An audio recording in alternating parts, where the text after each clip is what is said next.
Yale Brothers, episode 31.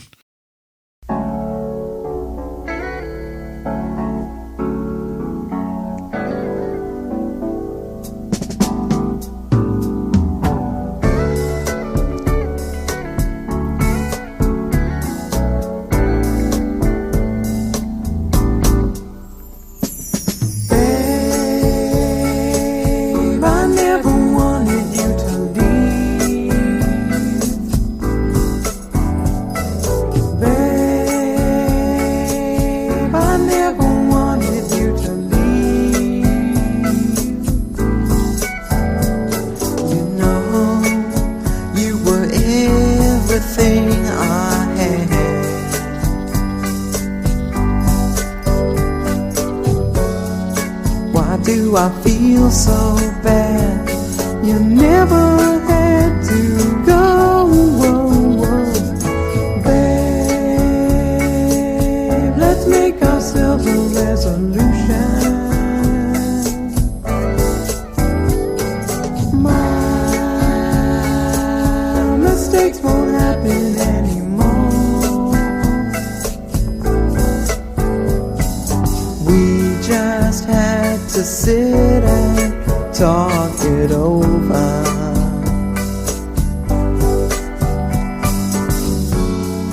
Why did you walk out the door? You never had to go. You used to be all mine. You were my lady. Yeah, I used to be all yours. I was your man.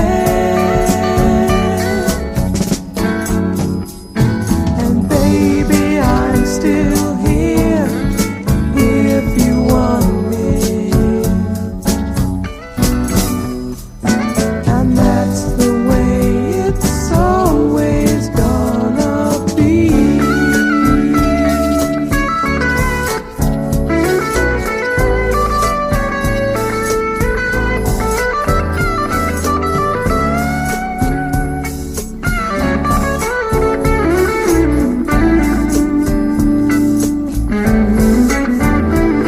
You know, you were everything I had.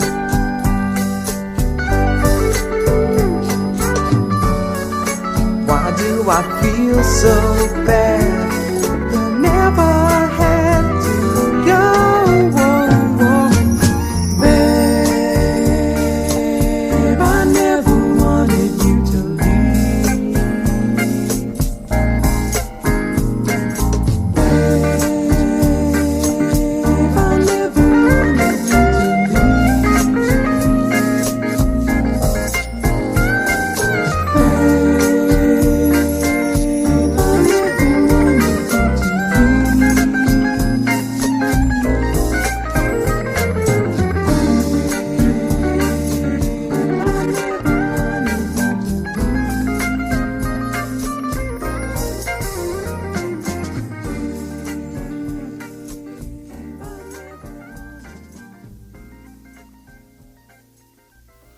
Hey everyone, I'm Roger. Hey, I'm Chris. How's it going today? How are you guys? We're the Yale Brothers. Thanks for listening. Yep, welcome to episode 31, and what a show it is. That's crazy. I do want to say what you just heard was not a young Eldred DeBarge having a bad day. That was actually the first song, one of the first songs I ever wrote. It's called Never Wanted You to Leave. Yeah. What do you think that was, like 78? Something like that. Recorded at Mystic Sound Studios in Hollywood. We were about 14. Yeah, just as our voices were changing. Yeah, well, we recorded the basic tracks earlier, and then by the time the thing, someone is gonna tell you about this. Yeah, the song was engineered and produced by Steve Fuji, with whom we've been friends now for 40 years plus. Imagine that. That's some crazy stuff. Yep, Steve was the first recording engineer producer we ever worked with. Yeah, and he's also an actor, singer, and performer. In fact, like many long friendships, we always tend to not talk for a while, like a long friendship. Yeah. But then you take up where you left off. But what I'd like to do is read Steve's bio if I can. Chris, do you mind? No, if you can get through it. We're looking forward to having Steve on. Steve Fuji has been involved in various areas of entertainment since childhood and has been a SAG-AFTRA member since 1981. He is a native of Los Angeles, California, and of Japanese-American ancestry. With extensive training in acting, music, voiceover, and video film production, in addition to being an actor, he also worked as a singer, musician, record producer, theater director, and film and TV casting director. Steve took a, in quotes, short hiatus from the entertainment industry to focus on personal and spiritual growth and moved to the small desert community of Joshua Tree, California. While there, he worked extensively in local theater, earning local publicity and awards. He also taught acting and music workshops and found great fulfillment in working with children. Returning to focus on his acting career, he is now looking forward to portraying interesting characters who are now in their golden years. Very cool, man. That's a heck of a bio. Yeah, and Steve's awesome. He's been a good friend of ours for a long time. We have a lot of memories together. Let's get right into it, man. All right, here's episode 31, and let us introduce to you Steve Fuji. Hello. Hey, Steve. It's Chris. Hey, Steve. It's Rog. Hey, Chris. How are you? Fine, thanks. How are you, man? Good to hear your voice. Yeah, good to hear your voice. Oh, my God. You're coming in loud and clear, brother. Hey. I don't even... Oh, good. I wasn't sure how the sound would be on the phone. Actually, it sounds great, and I'm recording you on a separate channel, so I can fix it. There's nothing to fix, though. There's nothing to fix. Well, that's great. You're pretty high-tech there. Yeah. Oh, my God, Steve. You know what? Now... You taught us everything we know, man. Yeah. Now hearing your voice, it's going to be real hard to catch up on 40-some-odd years, but we're... Well, you could teach me a few things now. I'm trying to get caught up on digital technology. As you may have seen on Facebook, I've gotten thrown back into work in audio again completely unexpectedly, and all because of a record that I did 40 years ago. Oh, God. So figured. I listened to a podcast you guys did where you talked about that Portastudio you had. Oh, yeah. And if you remember, you loaned it to me one time. Oh, yeah. And because I needed it to do... Well, I think I did several recordings on it, but I was doing a recording for a play I was in at the time, and what I needed was a recording of an Elvis Presley song sung in Japanese. So I used your Portastudio to overdub over a Mystic record of Heartbreak Hotel that they actually pressed on a 45, and I had to change the key and change the speed and do an overdub with slapback echo, and I did all that on your Portastudio. Oh, man. That's crazy. Hey, man, I also remember me and you went over to the Improv, and we recorded something remote from my van. You were doing something there. You guys did that shit? Yeah. I don't remember what we did, but you were recording something. You remember that, Steve? Was that something you were performing in? You asked me to come with you and record something with you from the Improv. That was probably when I was working for Phil Moore. He was doing singer showcases of the Improv, and I think hired me to video and also do audio tapes of them. Or maybe he was running the camera, but I had to give him a feed on the audio. Yeah, that sounds familiar. Yeah. Yeah, so I always needed people to help with that. I remember, I felt like I was in the. You went with me on that one. I felt like I was in the Rolling Stones mobile studio, man. Oh my God! Well, that was just my dad's old van with some cheap equipment in it. Crazy, man. There was also a time back in those days I didn't have the money to buy a lot of equipment, and I hired your friend Jim and his Teac 3340 reel-to-reel 4-track to record some stuff live in Brentwood for this video project I was working on with this older woman who had been who had worked in she had a girl group sort of thing that backed up Jimmy Durante on his TV show, and she was kind of trying to do a documentary about that. So they recreated one of their numbers and recorded it live, and I needed to multi-track that like on location. So I hired him to out there with his recorder, and we did that. Things are so different in those days, With technology now, it'd be so much easier to do stuff like that. Oh, definitely. That's crazy. And there appears Jim. Yeah, but you always made it work, man. Well, you make things work when you have to. True. With whatever is available. And back in those days, so much less was available. True. And the first record I ever did was when I was 17 years old, right out of high school, and it was done on a rented Teac 3340 and a church basement. So, yeah, that got pressed up on a record, and it was for a Christian bluegrass group out of a church in Claremont, California. Oh, yeah. A friend of mine in high school was putting that together. So, man, hey, that was the first thing I did that ever got pressed on vinyl. You still have it? I've got a copy of it. Yeah, they did 1,000 copies of it just to. It was an interesting project, though. They had a friend who was very prominent in their church who died in a skiing accident at 17 years old. So they recorded this album as a tribute to him and sold it within their church and actually within a whole network of churches. Oh, man. Because that was actually how my friend got involved with it. He was in a church in Torrance that was connected with that one in Claremont. And I think they were Baptists or something. And so they sold all 1,000 copies. Oh, cool. That's awesome. I came across a copy of that record in the thrift store, and who would figure that something that was pressed for, with 1,000 copies in a town like Claremont, California, would end up in a thrift store in Los Angeles? No, that's crazy, man. Isn't that amazing what you can find?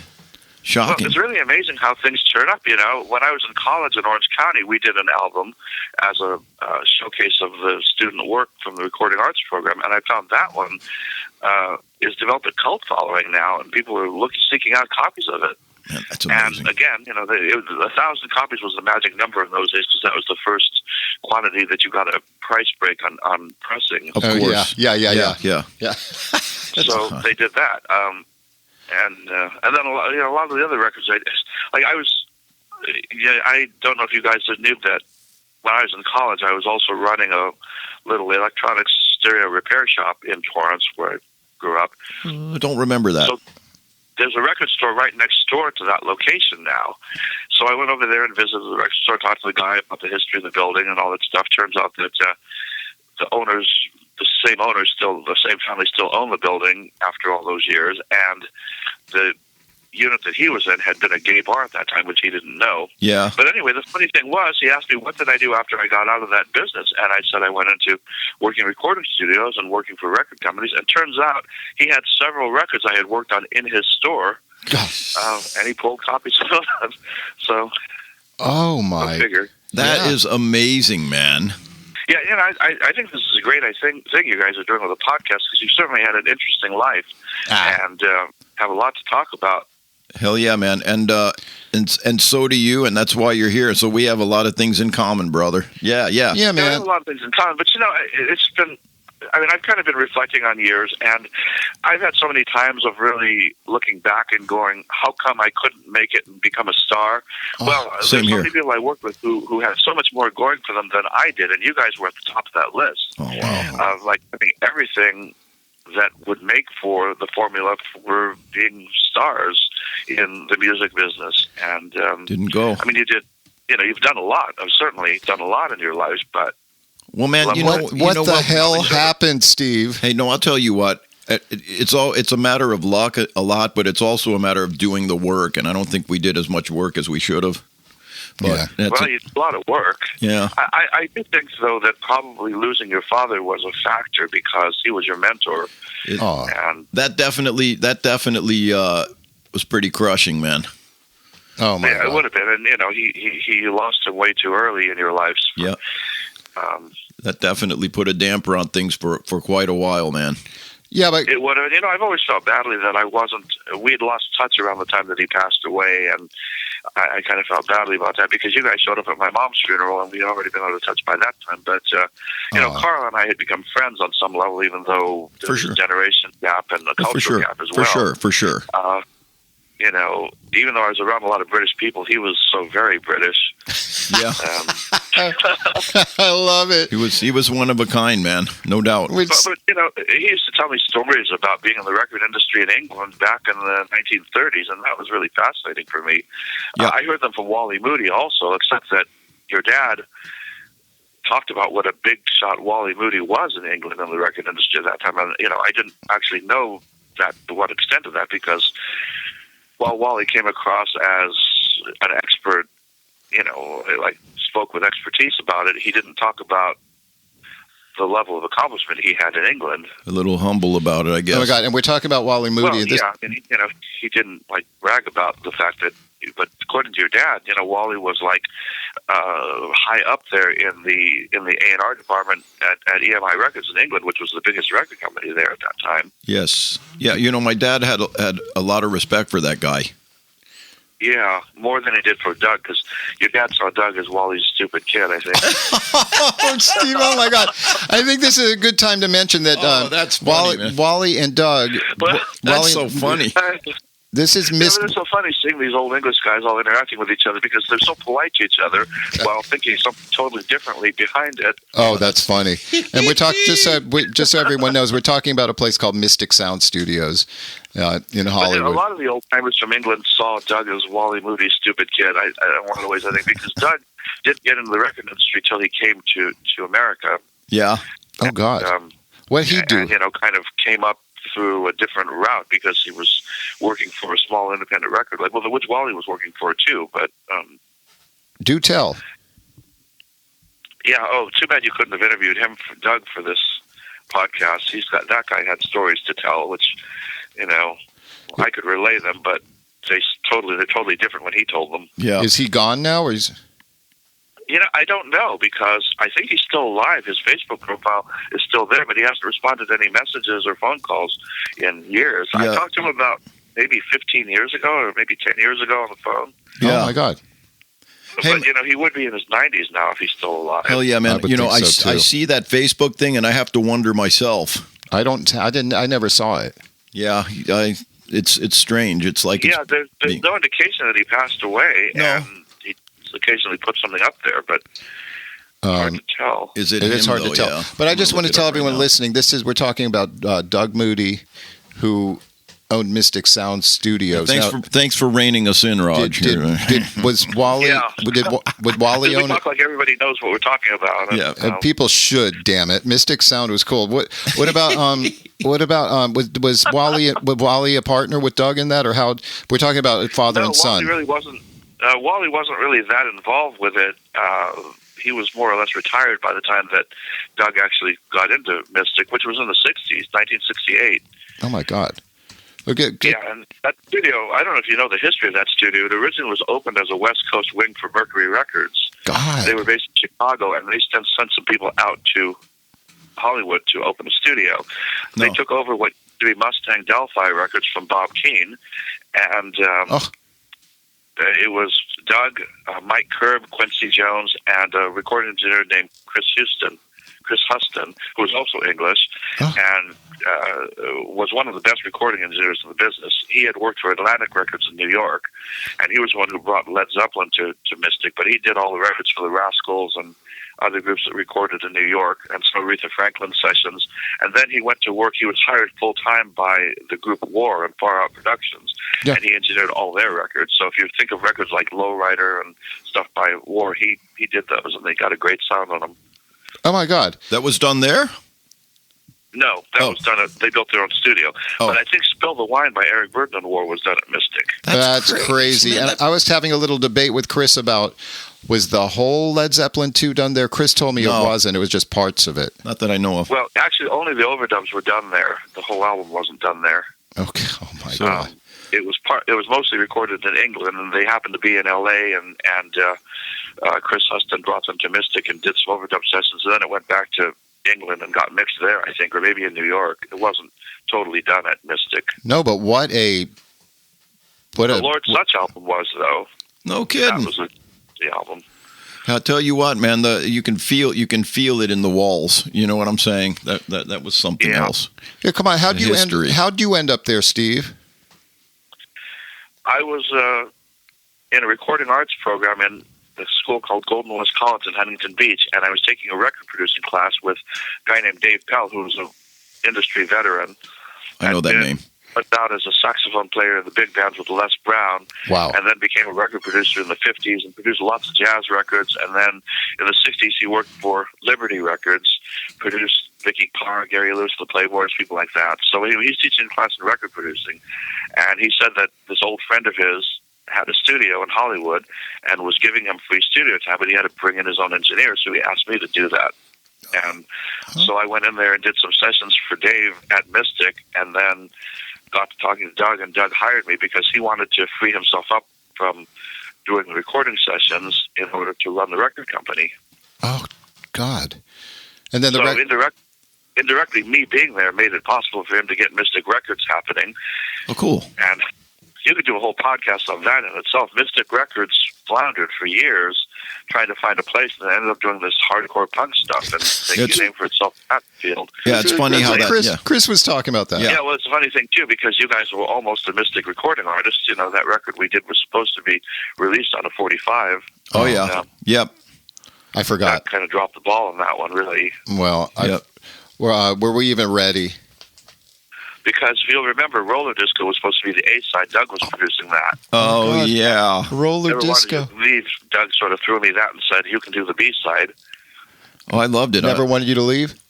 Yeah, well, you know, then the reason why we didn't finish that one was, and I've told this story about learning a lesson about recording records with boys whose voices haven't fully changed yet. By the time we got around to finishing the thing and putting the vocal track down, which was like almost a year after we put the basic track, it was on the wrong key for you guys, and so we just abandoned it at that point. And those recordings, so I think I may have sent you both copies. The one with the scratch vocal that was put on there when we recorded the track, and then the one with the attempt at doing an overdub vocal with a finished track, where your voice sounded totally different, and it was clearly not on the right key for you by that time. Oh, yeah, man. I remember it well. You were trying everything to get a performance. We didn't have the ability to change the keys digitally or anything back in those days. Right. No, but I remember you did all kinds of things like to help our voices along, even like having us lay flat on the floor with the mic hanging above us. Remember that? It was all stuff. Yeah, it was all stuff I learned in college as a vocal music major, and it's probably kind of a crazy thing trying to apply that kind of vocal technique. I thought it was work on a recording. But you're a first producer, brother. It was really cool. It was mystifying and cool. Yeah, and I also remember that you were trying to get us to rid us of the diphthongs. Yeah, Chris comes. It's like, that's another thing I got from classical music training. But does that sound like?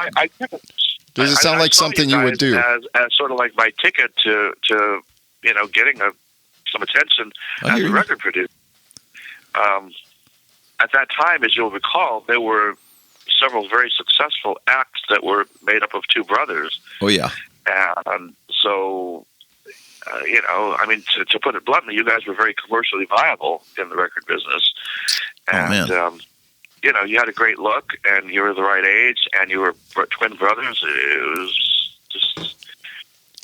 just kind of like a shoe-in for what was happening in the business. Ironically, though, that the sons of the former owner of the studio that used to be at Mystic Keane Brothers. Had two sons who were not twins, but they were like a year apart, who had their own TV show, the Keane Brothers. Yeah, I remember them. Keane Brothers. Yeah, well, they were the sons of Bob Keane, who used to own Delphi Records, that was headquartered there. Well, I knew about Delphi, but I didn't know it was connected to Mystic.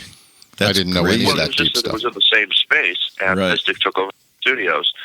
And when Delphi went out of business, they pretty much left everything there. Doug said when he moved into that office, they had copies of the records, all the contracts, all that stuff were just left there, and he got rid of it because there was, I don't know if it's even safe to say this, there was some kind of mafia connection with Delphi, and Doug didn't want anything that belonged to them around there because he was afraid that they would come after it there.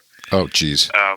Keeping in mind that Doug was paranoid about mafia because Mercury Records in Chicago was mafia controlled, and he was threatened by them many times, Oh, my gosh. So he didn't want anything to do with anybody else's mafia connections. The record industry was a dirty business back in those days. No doubt, man. Absolutely, man. I understand that.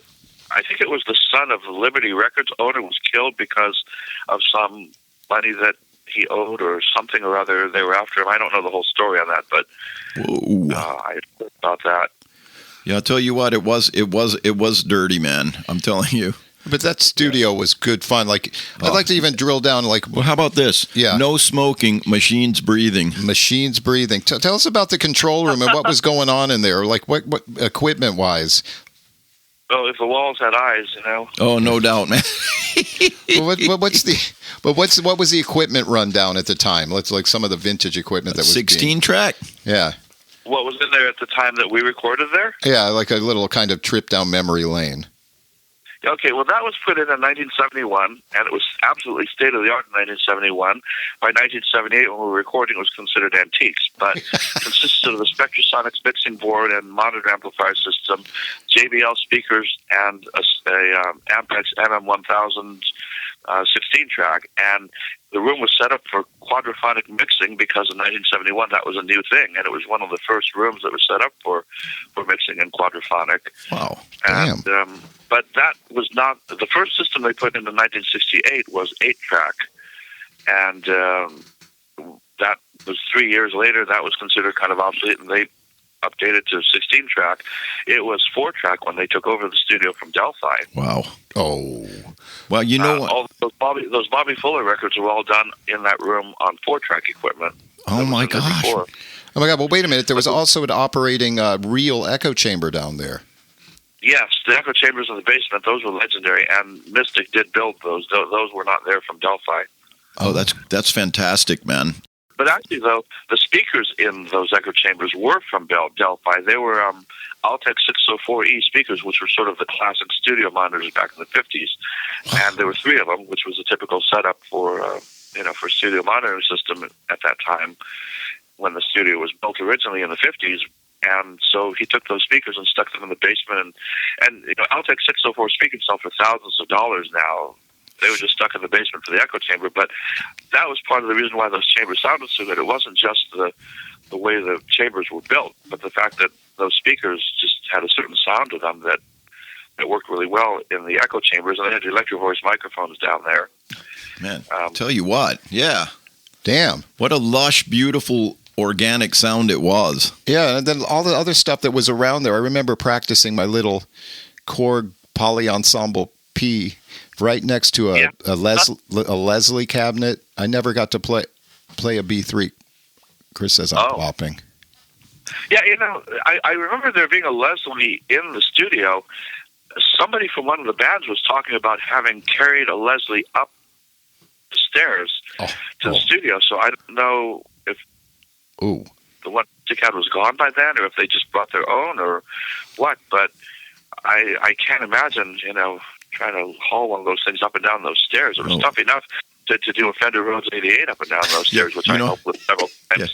Yeah. It would be enough to abandon it upstairs. It's like, you guys can keep it. But can you imagine the now that everything's vintage and, you know, everyone's coveting analog stuff, can you imagine all that stuff now?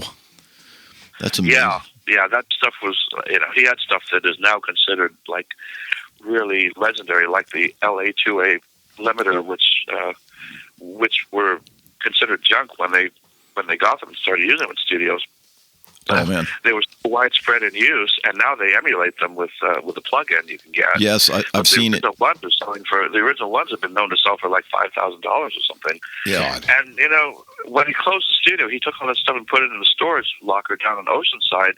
And last I talked to him, I said, "What happened to all the equipment?" He said he couldn't pay the bill in the storage place, and they just like got rid of everything. Oh no, including all the tapes and all the equipment. That's a damn shame. I don't know exactly what came of all that stuff, but that hurts. People sometimes ask me what happened to the master tapes, and as far as I know, he took them all down there and put them in storage, and they're probably long lost now. Yeah. But that's what's bringing things back around now. I've got copies on quarter-inch of a lot of stuff I did. Yep, that's lucky. I'm contacted by people who are interested in that stuff, and I'm working with this record company in England that has been buying rights to release unreleased demo tapes and stuff from R&B bands from the 70s, and I've got a lot of these tapes, but I don't know who owns the rights to them or how to contact them or the names of the musicians or anything in a lot of cases. Yeah, so this guy's going to track them down, and he's in England, but he says he's got ways of tracking people down, so he's working on that to try to find these people. But meanwhile, this all started with a record I recorded with a group called Taxi, T-A-X-I-E. They did a record that got a cult following, and they contacted me years later about getting copies of the other tapes I had from their sessions. And that was kind of what led me to this record company. Just stuff is all coming around now, some 40 years later. Yeah, that's crazy how it goes, man. And were those all Mystic sessions? Sessions? Funny thing too, I did some work on a radio show in 1980 for a DJ named Joey Reynolds. Well, I found him on YouTube, and I posted on there. It was called The Late Joey Reynolds. I thought that meant that he was gone and somebody else was posting his stuff. So I posted on there that I worked on a radio show with him and that he still owed me money. And he contacted me and said, "What do you mean I owe you money? I don't owe anyone money." I said, "Oh, yes, you do." So anyway.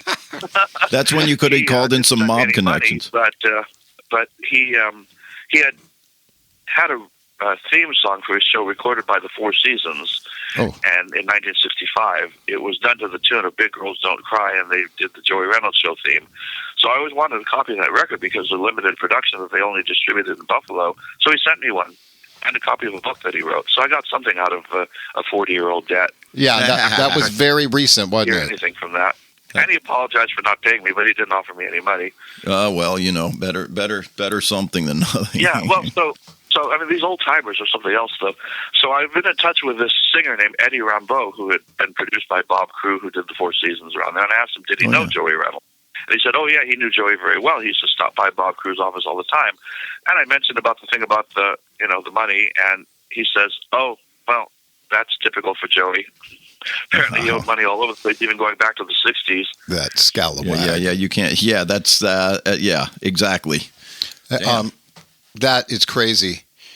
Yeah, but it's interesting being. Having been a kid in the '60s, I wanted to be so much a part of the record industry, and then to get to be around people who were in the record industry in the '60s and hearing these stories, it's been fun. I love it. Hey, yeah, and a lot of those guys, they're older than I am, and they're still around now, still talking about it. It's such a trip talking to you after all these years. Well, we're talking about all this stuff. We're not talking about you, and that's what we should be talking about. Oh, it's cool. No, it's cool. I wanted. I have some memories.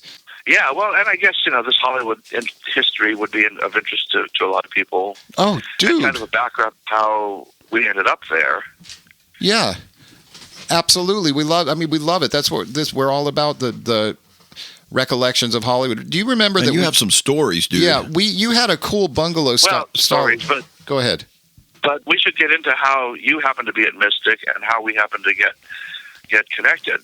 Because I know that it was because of your father, knowing Wally Moody and then talking to Doug and arranging to have you guys rehearse in the studio and stuff. But I remember the first time I saw you, I came in and you were rehearsing in the studio, and I saw you through the window, and I said to Doug, "Who's that?"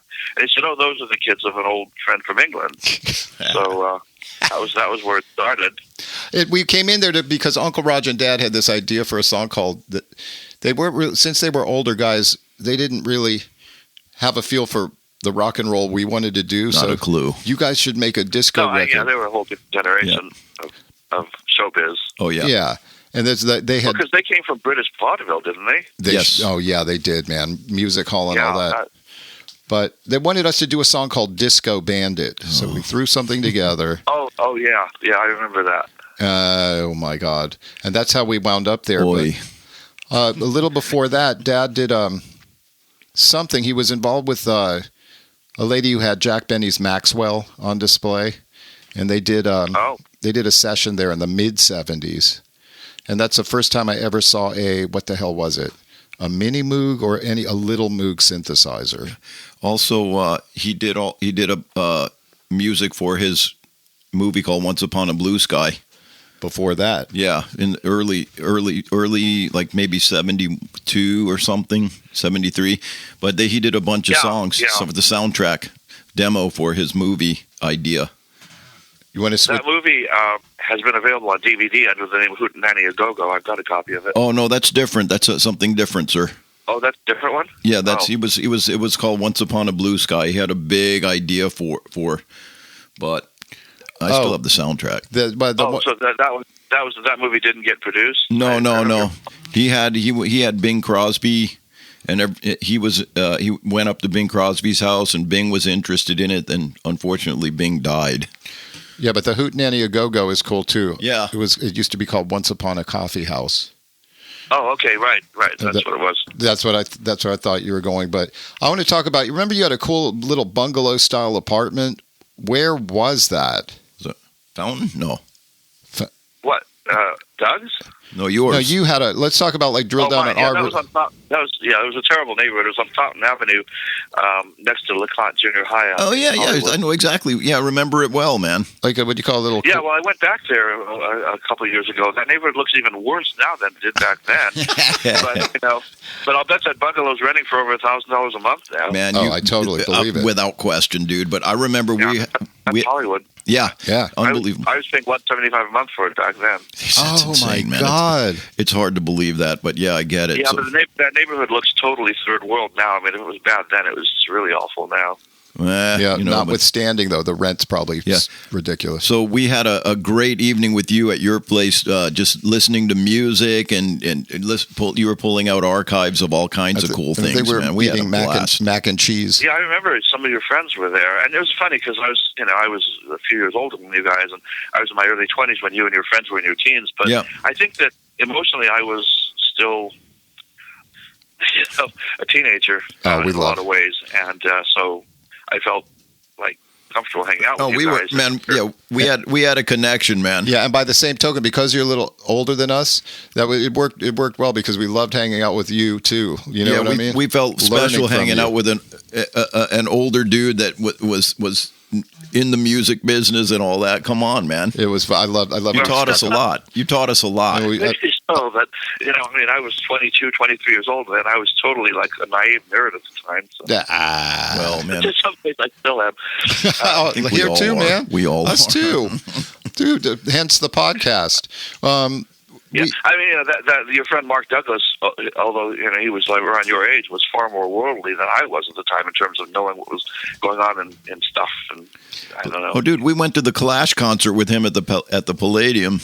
He was all about the Clash and I don't know, what was he about, man? Subversive books. Oh yeah, he was an interesting cat. And this guy, he was kind of like I don't know, an anarchist intellectual sort of. Exactly. Yeah, exactly. And he just for everyone to know, Steve sent us some sessions. Yeah, I wish you could understand the lyrics of those songs because I think he was saying something important there, but I don't know what it was. Yeah, I remember them. I remember those lyrics. Were all political in nature. Yeah, but you couldn't hear a word of it. I thought to myself, that is punk at its finest. So his lyric sheets were also. There was art. He was visual artist too. So I remember looking at the lyric sheets, and there was art all around the margins. Man, it would have been cool to have. He was something. I remember he was gargling. Yeah, I wonder what became of him. Yeah, who knows? Me too. But I remember he would gargle with chloroseptic after blowing his vocal cords out. Oh yeah. Swigging Southern Comfort. Swigging Southern Comfort. Yeah. Gargling chloroseptic. Yeah. Well, he was from the South, wasn't he? That was probably a tradition. Oklahoma. I think Oklahoma. Who knows? Yeah. Man. That's crazy. And we hung up out a bit. We talk about the Magic Hotel a bit, but I remember we used to hang out by the pool at one of those little tables, and you, Dad, and me and Chris. And yeah. Oh, my God. That was... Jim Alden was around a lot for that. Yeah, for sure. Yeah, and you mentioned Mark's brother, and I remember we were at their apartment one time, and I think I did see him there at least briefly or something, because I remember being in their family's apartment. Yeah. One of the things we remember, though, I remember one time I was with you guys in the apartment or at the hotel, the room where Uncle Roger was staying, and you guys were having breakfast, and they gave you a salad with breakfast, and I commented that to your dad, and he goes, "No, you should always have lettuce in the morning. It's good for your hair." After all these years. That sounds like something he'd say. I think, I should have lettuce in the morning. It's good for your hair. Oh my God, I love it. He was a trip. He made us drink all kinds of things. He made something called pom pom with vinegar, honey, and water. Yeah, he was right about that. Vinegar's good for you. All the old health. Yeah, he was. Cider vinegar is an old medicinal thing. It's so good, man. Jeez, that's so fun. do you live in the desert now? Yeah. What's going on? I live in Riverside, which is inland of LA. Oh yeah, of course. Okay. Yeah, I ended up here. Well, I did live in Joshua Tree in the desert for a while, and there's a really happening music scene out there for a small town. Well, sure. But it was too isolated. I still have a place there, but I wanted to be more in town because it was just too isolated feeling out there. And different too far world. from amenities. Yeah. And, it's interesting because I feel like I'm guided by God and the universe or whatever to be where I am when I am. And Joshua Tree turned out to be a place of a lot of spiritual and personal growth. And where I did things. I was very involved with working with kids there and with the community theater and things like that. Well, I'm in Riverside. I'm here thinking, what am I doing here? There's no work for me here. There's no entertainment industry here. And somebody opened a movie studio in Riverside. They're trying to bring Hollywood to Riverside. How weird. Whoa. So this could, kind of everything's on hold because of COVID, but this could lead to something. Hey, it is interesting, man. You're where you're supposed to be, brother. Yeah. I guess so. But in the meantime, the world has changed so much, and you can do so much work from home via internet now. True. Sure. So well, hell, we're in Myrtle Beach, South Carolina, man. Yeah. Well, and you can work from anywhere. That's right. So I went back to LA, renewed my SAG-AFTRA memberships and stuff like that, and started going to stuff there to get reconnected with the Hollywood film and TV industry. Yeah. Good. And everybody's saying what you do now is you create content, put it on the internet, get a following, and then the studios come to you. And I thought, well, this sounds like a good idea to me. I think I'll try that. Yeah. My first thought was, how come it wasn't this way when I was young and active in the business, But I thought, I can either do this or not. So I set up a video production company, got some projects in development. Nothing's happening anywhere right now with COVID and stuff.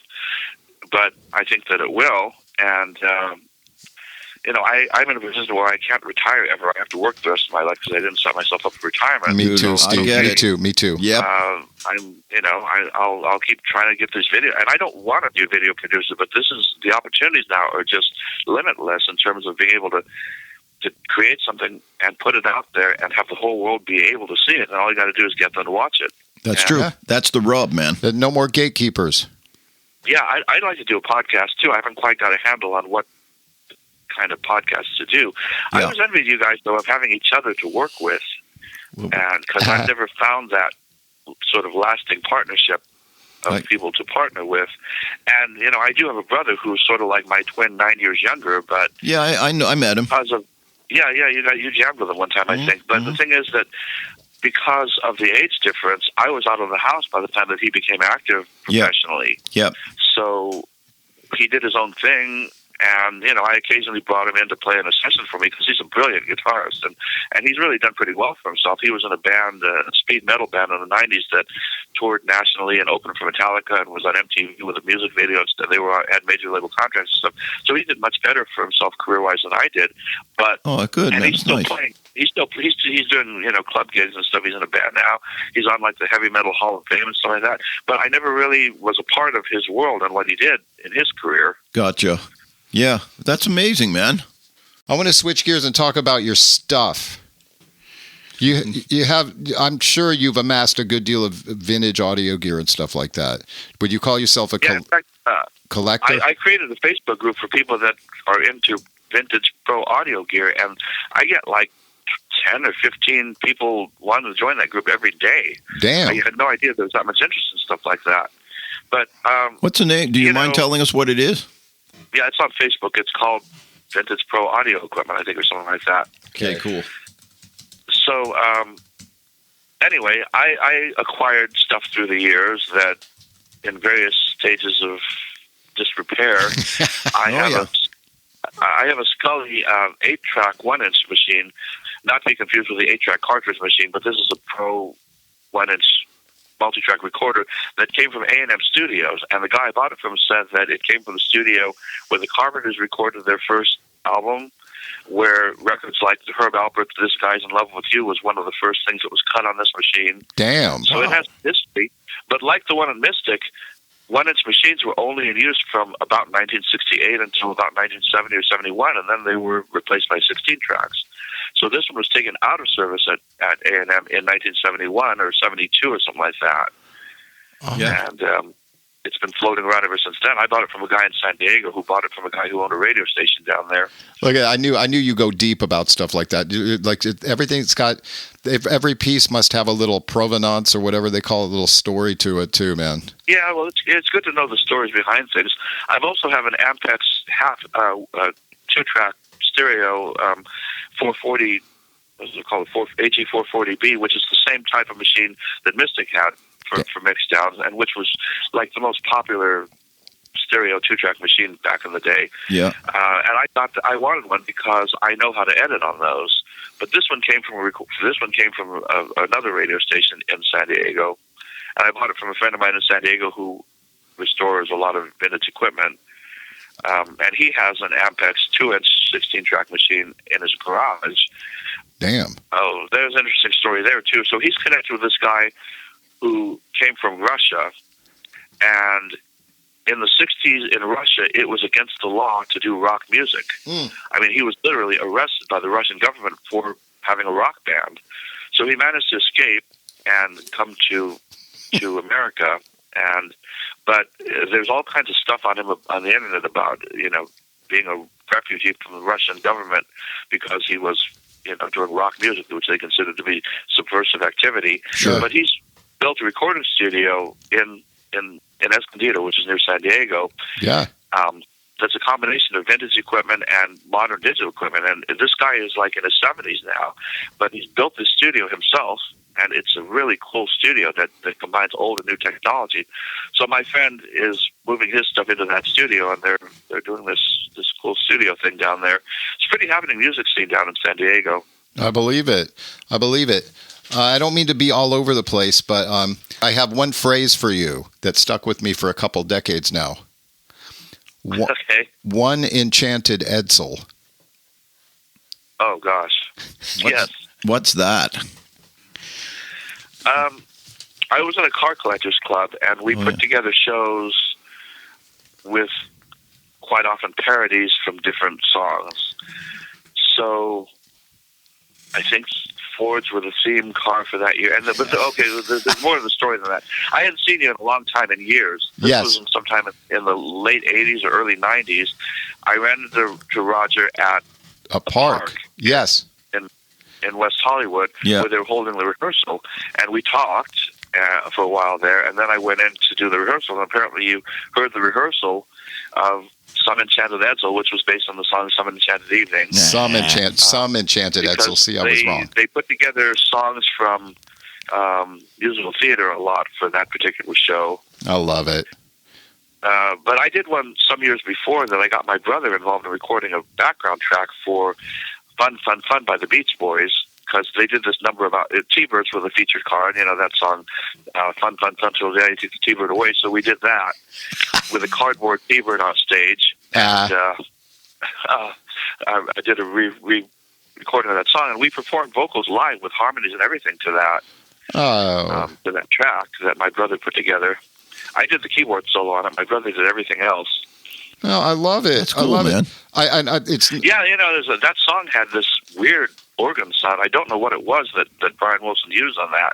Yeah. I couldn't figure out how to emulate it. I just did kind of like this tacky Farfisa organ kind of thing on a Yamaha synthesizer. Yeah, I was thinking Farfisa. Quite get that same sound. It was almost like a Calliope sound on that record. It was, Brian Wilson was like such an innovator in different sound, and even that far back. Oh, no question about it, man.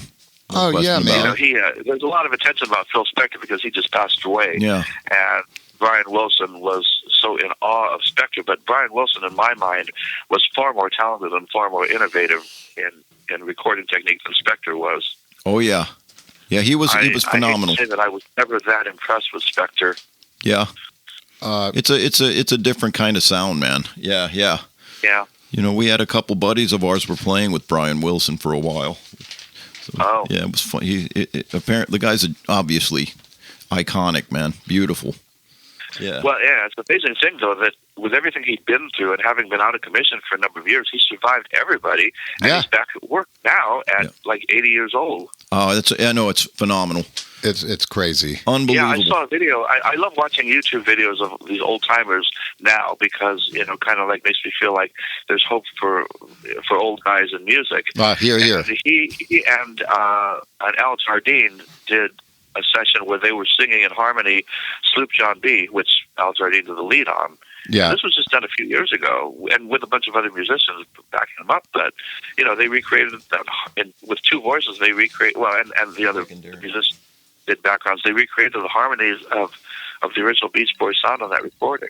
Yeah, sure. I think my buddies are on that, man. But amazing. No, so there's never a cutoff date for music, man, and that's what I take solace in. That's crazy. Does it feel weird talking to us after so long? You sound exactly the same. Do I? Yeah, sound great. I don't know. My singing voice has deepened quite a lot since then, and I can't hit the high notes anymore. Oh, God. I couldn't do it ever since the voice changed. But you know what? Neither can Bert Cummings, so there you go, and neither can Brian Wilson. Nobody can hit high notes when they get old. Well, hey, that's why Daryl Hall tunes down a half step. Neither can Elton John. Oh, man, have you seen Daryl Hall? He does stuff on YouTube called Daryl's Place. He gets all these old guys together, and it's a trip watching that one. Oh, no, it's fantastic. It really is. It's kind of shocking because it's in high def. It's great. Yeah, talk about a guy who's got stories to tell. Daryl Hall has really been around, and to see him getting together with these old timers that he's known for all these years, or in some cases didn't know, but they knew of each other. Yeah. Well, he also, and not only that, but he brings new acts in that he respects too. So it's kind of cool to watch the whole thing. Yeah, and he's also got a lot of young musicians working with these old timers he brings in too, as well as people who are currently on the charts now, and he invites them to come and do that show too. It's fantastic to watch them all work. I love it. And you know what it is? You also see these young people talk about how they were influenced by Hall & Oates' work and stuff like that. Yeah. Oh no, totally. It's awesome. Do you know what else is awesome? Having spent time with you today. Yeah. Well, this is really awesome. After all these years, we can just pick up where we left off. I know. That's what it feels like to me, man. It's Chris and I wish we had kept in touch better during the years you were still in California, but you moved out of California quite a long time ago. I moved out in '92. Chris moved out in '92. I moved to Charlotte. I miss it, man. At some point, then moved back to LA, and then moved to. Oh, okay. But that was probably that time when I saw you in LA. You were talking. That was the 90s. That was the '90s, and then, God, I have a set of twins now, and they're 27 years old now. That's crazy. But But there's a weird time. Like Chris has been gone long. I have a grandson. We just had his first birthday. Wow. Well, congratulations. Thanks, man. You believe all this, Steve? So, yeah, time marches on, but we're essentially the same people, aren't we, man? I mean, there it is. Yeah. Yep. Well, I think we should. I'm glad. Yeah, so one thing I was going to post to Facebook, on one of my birthdays, I think it was my 24th birthday, you gave me a cross pen as a birthday gift. Nice. Well, that's been one of my most treasured items, and it's gone with me from one desk to another, from one house to another, and it's sort of a special occasion thing that I don't use every day, but that pen writes perfectly every time I take it out. And it's like, I think of it as a testament to lasting friendships that, after some 40 years, that pen just writes like brand new. Well, hey, dude, I love it. That's awesome. And use it to sign good contracts, man. Yeah. Let's hope there are good contracts still in the future. Yes, sir. Oh, man. Well, it's awesome to catch up with you, man, for sure. And now Chris and I are going to argue about a title for this episode. But love you, brother. I'm glad you're okay. Yeah. Yeah, well, glad you're okay, too. And the technology allows us to be in touch across the continent. Yes. So, hey, man, we should catch up again sometime, man, for sure. Well, we should. We still haven't told all the stories about the recording sessions and stuff. No, this is only scratching the surface, so we're going to call this part one. How about that? Yeah, okay. Well, because, doing this work for this record company caused me to have to dig through all these old tapes, so now I'm digitizing a lot of them. That's fun. I digitized some copies of that first session we did of those rehearsal songs we did, but some of those tapes were not transferable because of that, typical thing with that tape getting sticky and not playing. Oh, yeah. I found cassette copies of it, so I'm going to digitize the cassette one because I think all the songs will transfer from the cassette. Perfect. It's funny that you say that. I just got a bunch of stuff out of cassettes out of storage. I'm doing the very same thing, and if I find anything that I think you might be interested in, I'll send it to you. Yeah, our thing is we need a... You guys continued to record for so many years after that, so I'm sure you've got a great collection of stuff to put out. You got to put out compilations of all your work through the years. Yeah, I think we will, man. I mean, there's a lot in there. I'm just digging through it, just getting ready. So, yeah. Yeah, man. Yeah, well, I don't have any really good recordings of myself through the years, and I always kind of lamented that fact, that after all these years, I never did any good recordings.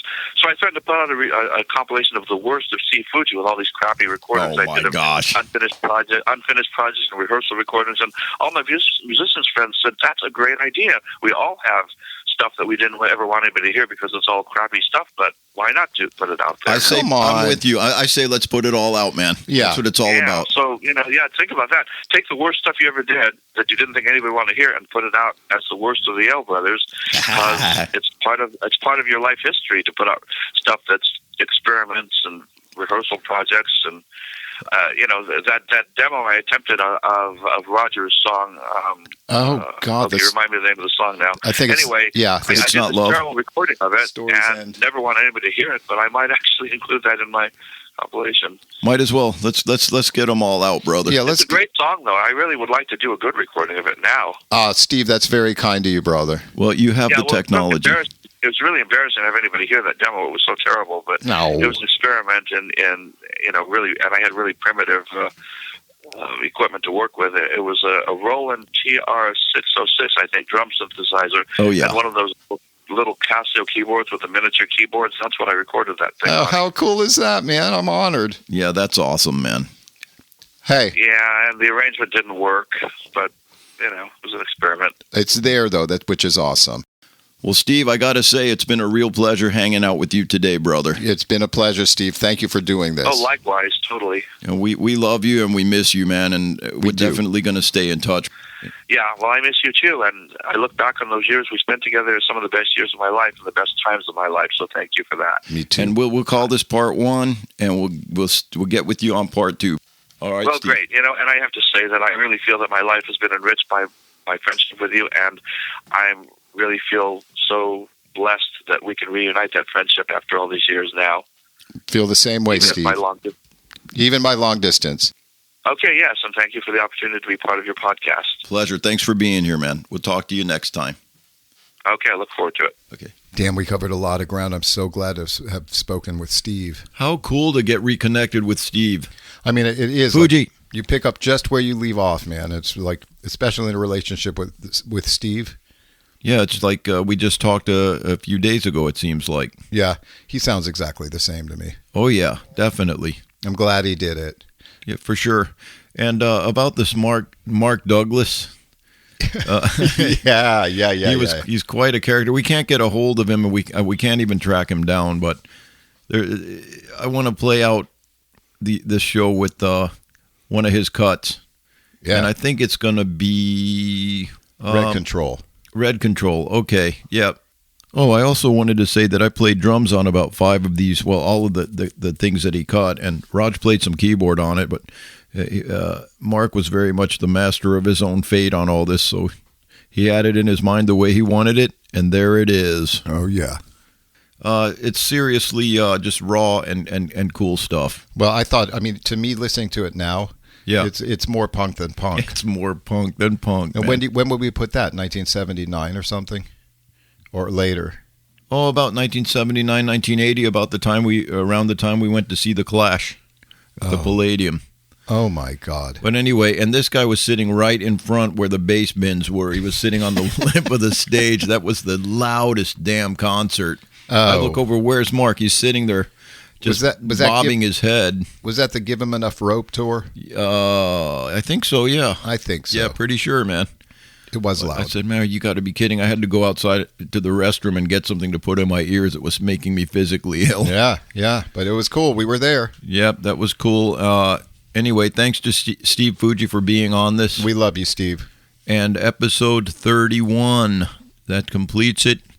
You can find us at yalebrothers@gmail.com, or you can look us up on Facebook if you have any comments, or please rate us and review us if you get a chance on your podcast medium of choice. Ooh, well said. Ooh. All right, well, God bless everybody. We'll talk to you next time. All right. Bye-bye.